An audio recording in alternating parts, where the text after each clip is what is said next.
beautiful people! Welcome back to my channel. This is your Mama Sam. Hola mga amigo, amiga, kumare at kumpare. Kamusta kayong lahat? Sana lahat po kayo ay okay at safe ngayong araw na ito. Syempre, kung ako naman ang tatanungin nyo, nakikita naman ninyo ang beauty ng lola ninyo ngayon. Fresh overload pa rin, di ba? Ganyan talaga kapag umiinom ka ng maraming vitamin C at saka syempre kumakain ka ng maraming hotdog. Dahil sa hotdog, naloloka ang beauty ng Mama Sam ninyo. So yun, so kamusta naman kayo mga amigo, amiga, kumare at kumpare? Sana lahat kayo ay kasing fresh at kasing ganda ng Mama Sam ninyo ngayong umaga. Syempre marami tayong chika ngayon na talaga naman magtataas ang kilay ninyo ng bonggang-bongga. Pero bago ang lahat, gusto ko po muna i-shout out syempre ang lahat ng Mama Sam dyan na araw-araw na sumusuporta dito na talaga namang walang sawang tumututok. Maraming salamat po sa inyo lahat at God bless you guys. So sana wag nyo rin po kalimutan i-like ang ating video ngayon ng bonggang-bongga. So sa mga nanonood dyan, so paki-like na lang po, di ba? And then ito nga, syempre ang chika ko naman sa inyo ay kahapon hindi kami nakapag-lunch ng sabay ni PE teacher kasi meron siyang meeting. Pero napansin ko sa kanya, dahil hindi niya ako nakikita maghapon, pumunta siya sa room ko, di ba? So yun, so kung may hinahanap siya doon, tapos sabi niya sa akin, anong ginagawa mo? Sabi ko, wala, nag-i-edit. Sabi niya, ikaw busy-busyhan ka na lang lagi. Sabi niya, ganon. Sabi ko, kasi Miss Universe season. Sabi niya, okay. At pupunta kami doon sa lugar niya sa susunod na weekend. O, di ba? In-invite niya ako. Sabi niya, sama ka naman sa akin. Uuwi ako ng bahay. O, di ba? Diyos ko, ang saya nun. Anyway, so excited na ako sa moment na isasama niya ako doon sa probinsya nila sa susunod na linggo. At eto nga, syempre, maraming nangyayari ngayon sa mundo ng pageantry na talaga naman, magtataas ang kilay ninyo ng bonggang-bongga dahil ang daming chikang nagaganap at ang daming pangyayari. Kaya naman ang dami kong baon sa inyo ngayong araw na to. Kaya guys, wag na nating patagalin. Para sa unang chika, Mama Sam, anong masasabi mo? Ana Valencia, kumakabog na sa Miss Globe. Ayun nga, Diyos ko, ang lola mo, ayaw magpatalo. Talaga naman mula sa kanyang styling, ay talaga namang masasabi ko, palong-palo ang beauty ng gandang binibining Pilipinas. At hindi lang yon, kahapon nga, naganap na ang kanilang Miss Bikini. O, di ba? At talagang humataw naman ang lola ninyo. So, ang pinagpilian ay si Miss Brazil at saka si Philippines. So yon, naging first runner-up si Miss Philippines sa Miss Bikini. Sabi nung iba, sayang daw kasi hindi pa daw nag-title. Ako naman, ang masasabi ko naman, huwag kayong manghinayang dahil alam nyo, dyan sa Globe, kapag nagpo-first runner-up ka ng sunod-sunod, ikaw ang mananalo na title. Charot. So yun, mas malaki ang chance mong manalo ng title kesa manalo ka ng yung tawag dito, yung mga ganyang pa-event nila. Pag nanalo ka dyan, halimbawa Miss Bikini, nanalo ka, ay nako, wala ka ng chance na manalo ng Miss Globe, di ba? So mas maganda na yung ikaw na lang yung first runner-up. So yan yung sign. Kasi dati, si Maureen Montaigne, ganyan din yung nangyayari. Lagi siyang first. Hindi siya nagta-title. Kaya better na yon. So na yung sign na mananalo dyan si Ana Valencia. Charot. So yon, hindi. Ganun sila. The more na hindi ka nagta-title, mas malaki yung chance mo na manalo ng Miss Globe. Kaya wag niyong hagadin na dahil pangit yung sign na yon. Charot. So yun. Diba? Last year, diba? Nanalo tayo sa head-to-head challenge pagkatapos biglang bokya pagdating sa top 5. O, diba? So, yun. Kaya okay lang yan. Laban lang, Ana Valencia.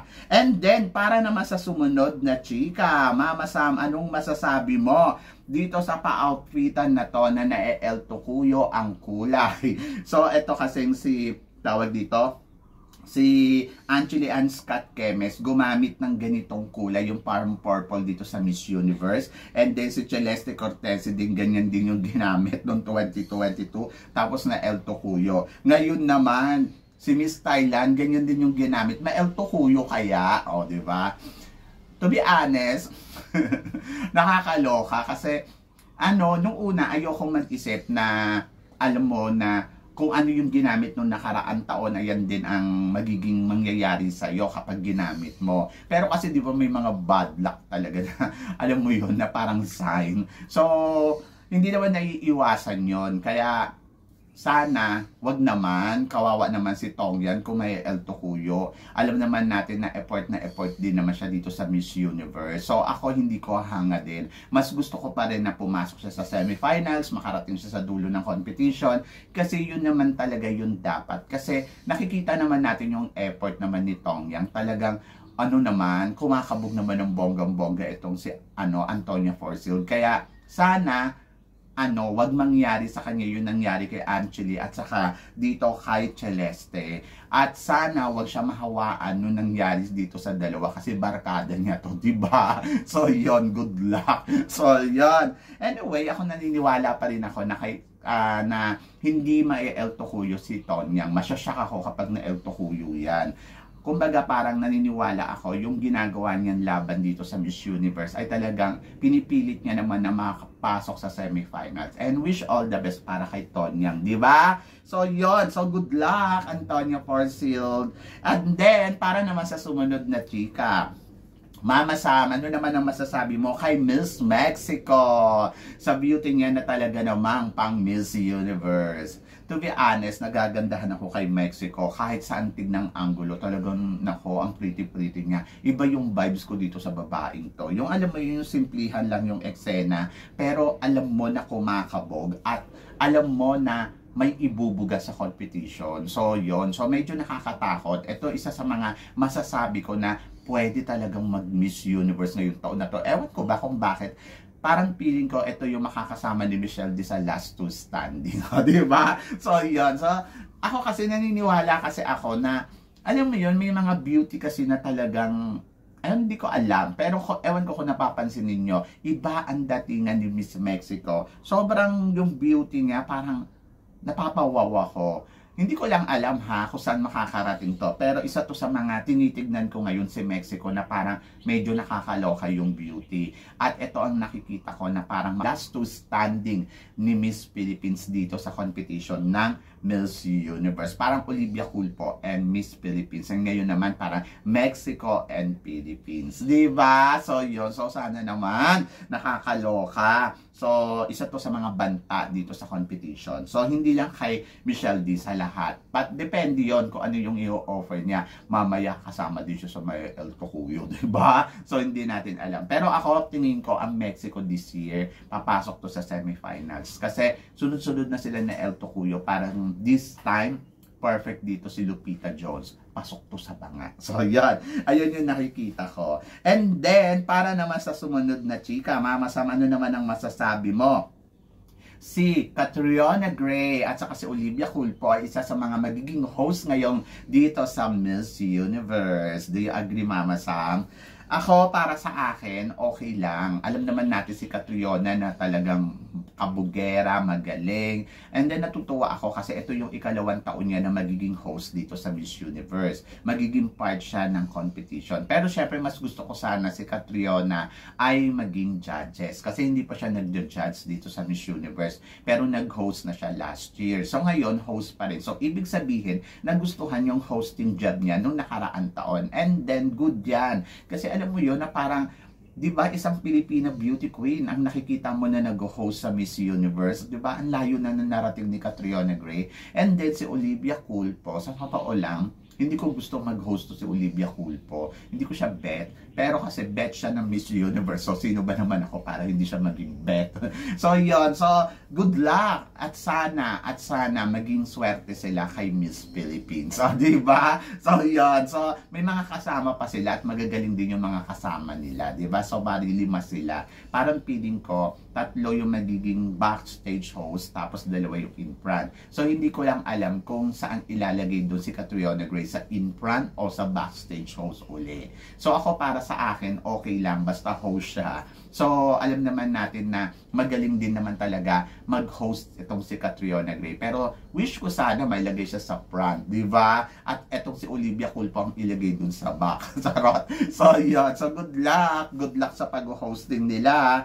At para naman sa sumunod na chika. Mama Sam, ano naman ang masasabi mo? Michelle D, nakipagkabugan sa mga Latinas. Oh my God, oh my God, oh my God. So, ayun nga, so, kahapon nang gulat si Michelle D sa kanyang outfit na talaga naman, naloka ako doon. Tapos ang kasama niya mga Latinas. Andyan nga si Miss Venezuela, si Miss Brazil, si Miss Colombia, si Miss Puerto Rico, si South Africa. Parang lahat na nata ng mga Latinas na matitindi doon at saka yung mga frontrunner na mga alam mo yun, mga ina-expect natin na pwedeng pumasok, si Canada. So andyan sama-sama sila. So isang grupo sila. Medyo naloka ako ng bonggang-bongga kasi parang grabe, ang galing. Alam mo yon.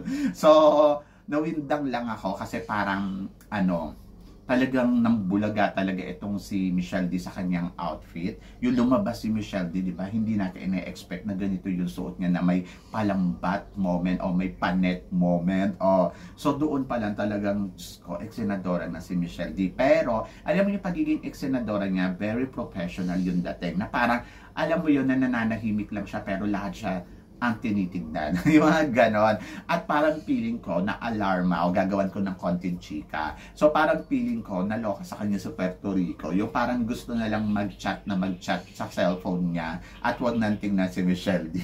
Diba? So yun. So doon sa part na yun, tuwan-tuwa naman ako kasi parang nakabog niya yung mga Latina. So dito pinatunayan ni Michelle D na kaya niyang mag-stand out sa kahit kasama niya yung mga Latina. So, gusto ko yung nakikita ko mula nung simula ng competition hanggang ngayon. Kasi talagang nakikita natin na yung beauty ni Michelle D na umaangat naman talaga at yung beauty niya merong ibubuga ng bonggang-bongga. So, gusto ko yon. Sa totoo lang, gusto ko yon. Kasi yung iba kasi sinasabi, hindi maganda si Michelle D, hindi naman mukhang mistisa si Michelle D, saka para daw Asian na Asian yung beauty. Pero hindi nyo guys alam, yung mga ganitong beauty, ito yung mga pumapalo sa area ng mga Latinas. Kasi puro sila mistisa, tapos sabayan mo ng ganito, pinakamaganda si Michelle D para sa kanila.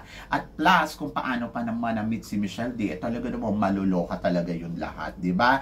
Kung tayo nga mga Pilipino, na-amaze sa pa-outfit niya, yung iba pa kaya ng mga Latinas na, alam mo yun, ng mga mistisa na sila. Saka maganda kasi yung stylist ni Michelle D na hindi pa natin to nakikita ever sa mga eksena ng mga kandidata natin na lumalaban. So bumabagay sa kanya yung lahat ng sinusuot niya at lumalabas yung kanyang attitude at character. Di ba? So yun, so gusto ko yung paandar ni Michelle D, yung tipong alam mo na may ibubuga, di ba? So sabi ng ganon, kung maganda ka, magmaganda ka, di ba? Hindi yung hindi ka naman maganda, nagmamaganda ka. Di ba? Magkaiba kasi yon. So mas gusto ko yung atake niya na parang simplihan lang and then authentic yung ipinapakita. And then ayun, nakita naman natin mula kung paano siya tumayo. Kasabay niya yung mga Latina. Talagang keep look siya lagi. Yung alam mo yun, yung parang yung standard niya hindi nawawala. Ganun siya ka-elegante, ganun siya sophisticated, ganun siya kabongga. Di ba? So yun. So I'm so happy.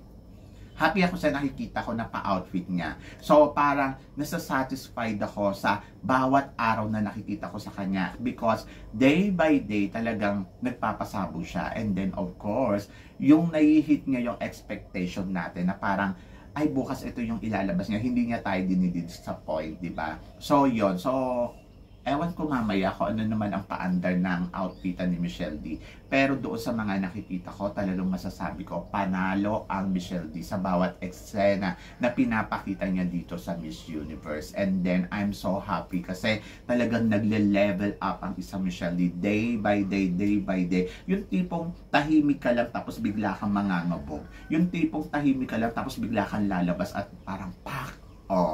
Di ba? Parang bigla mo sasabihin, moment ko to. Di ba? Parang, eto na yung Reyna. Ganon. So, kahapon ka pa Michelle D, ha? Charot. So, yun. So, anyway, I'm so happy dahil nakikita naman natin na umaariba siya at nakikita natin na ibinibigay niya yung best niya. At ayun yung importante.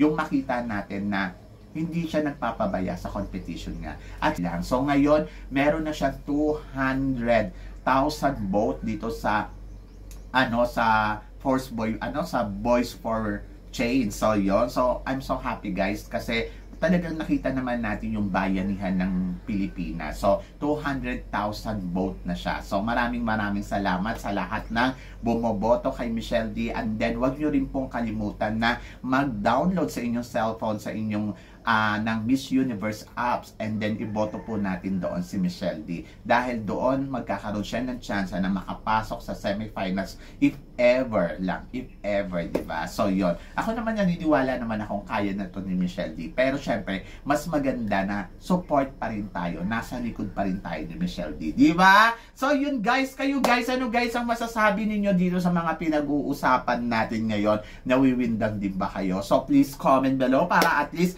malaman ko naman kung ano naman ang chika mo dito sa mga tinatalakay natin ngayon. So yun guys, maraming salamat po. Syempre sa inyong lahat, sa walang sawang suporta na binibigay ninyo. Syempre dito sa channel ko. At sa mga hindi pa po nakaka-subscribe dyan, please don't forget to click like and subscribe my channel. At i-click nyo na rin syempre yung notification bell para lagi kayong updated. Syempre sa aking mga chika. Sabi ng ganon, always keep smiling para lagi kang maganda. So yun guys, maraming salamat po. Hanggang dito na lang, hanggang sa muli nating chikahan. Huwag niyong kalimutan i-like po. See you tomorrow. Thank you guys.